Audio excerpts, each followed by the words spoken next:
Welcome to Science Revolution Assam. আজি আমি class 9 or 5 number লেসনৰ অনুক্লিয়নী question খিনি কৰিম। সো অনুক্লিয়নীৰ ফাৰ্স্ট কোৱেশ্চনটো হৈছে উদ্ভিদ কোষ আৰু প্ৰাণী কোষৰ মাজত পাৰ্থক্য লিখা। এটা উদ্ভিদ কোষ আৰু প্ৰাণী কোষৰ মাজত পাৰ্থক্য কি? যে উদ্ভিদ কোষ আৰু প্ৰাণী কোষ তোমালোকৰ কিতাপত চিত্ৰকিটা আছে, তোমালোকে চিত্ৰকিটা উলিয়াই লোৱা। তো এক নম্বৰতে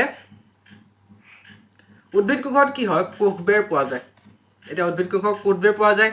চোৱা তোমালোকে উদ্ভিদ কোষত কোষবেৰ আছে, কিন্তু প্ৰাণী কোষত কি হয়? কোষবেৰ নাথাকে। উদ্ভিদ কোষত প্লাষ্টিক থাকে, কিন্তু প্ৰাণী কোষত প্লাষ্টিক নাথাকে। উদ্ভিদ কোষত ৰগধানীবোৰ আকাৰ ডাঙৰ হয়, কিন্তু প্ৰাণী কোষৰ ৰগধানীবোৰ আকাৰ সৰু হয়। তোমালোকে কিতাপত দিয়া চিত্ৰকিটা চাই ল'লে গম পাই যাবা।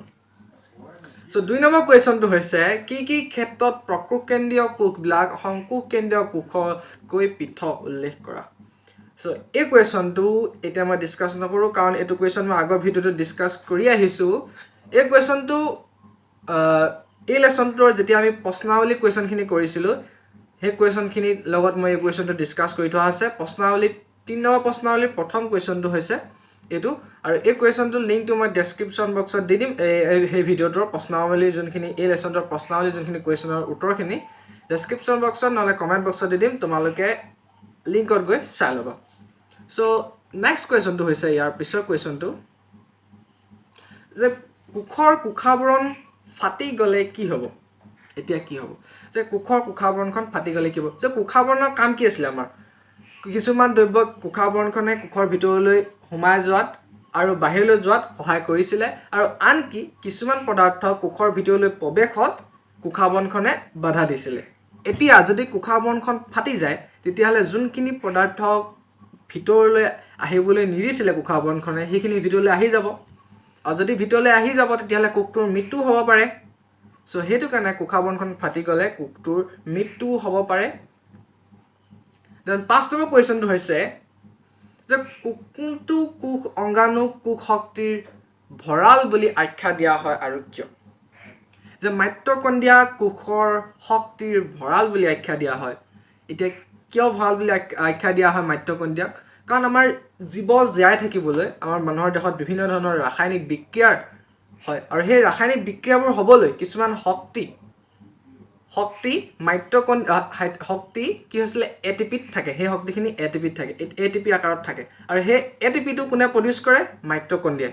আৰু সেইটো কাৰণে মাইটকণ্ড্ৰিয়াই এটিপিটো উৎপাদন কৰে, আৰু সেইটো কাৰণে মাইটকণ্ড্ৰিয়াক আমি কোষৰ শক্তিৰ ভঁৰাল বুলি আখ্যা দিওঁ।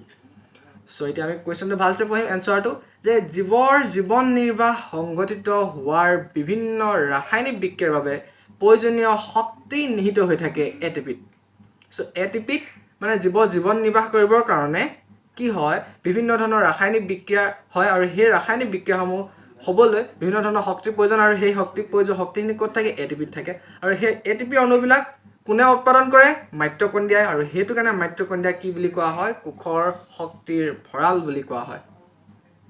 সো নেক্সট কুৱেশ্যনটো হৈছে যে কোষাবৰণখন গঠনৰ বাবে লাগতিয়াল লিপিড আৰু প্ৰটিনবিলাক ক'ত সংঘটিত হৈ থাকে? এতিয়া যে কোষাবৰণখন কেনেকৈ গঠন হয়?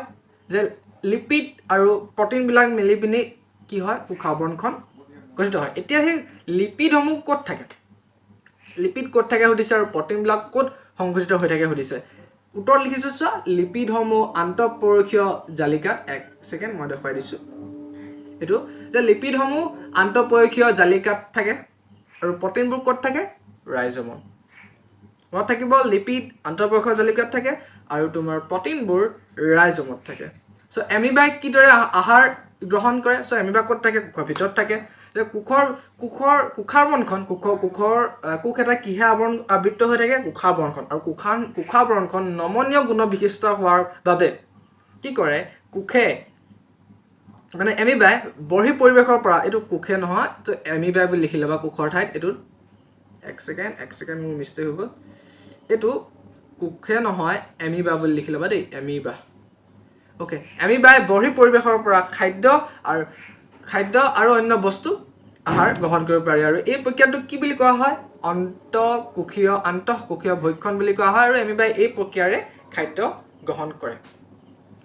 সো নেক্সট কুৱেশ্যনটো হৈছে তোমাৰ আকৃতি কি আকৃতি হ'ল অৰ্ধভেদ্য আৱৰণৰ মাজেদি পানীৰ অণুৰ ব্যাপন প্ৰক্ৰিয়া আকৃতি কি হয় অৰ্ধভেদ্য আৱৰণৰ মাজেদি পানীৰ অণুৰ ব্যাপন প্ৰক্ৰিয়া সো তোমালোকে যদি আজি এই অনুষ্ঠানটো এটা হ'ল শেষ হ'ল সো তোমালোকে যদি বুজি পাইছা তেতিয়াহ'লে লাইক কমেণ্ট শ্বেয়াৰ এণ্ড বেল আইকনটো দবাই দিবা মই নকওঁ এণ্ড বাই বাই আৰু কমেণ্টত ইয়াৰ পিছত কোনটো লেচন দিম তোমালোকে দিবা এণ্ড বাই বাই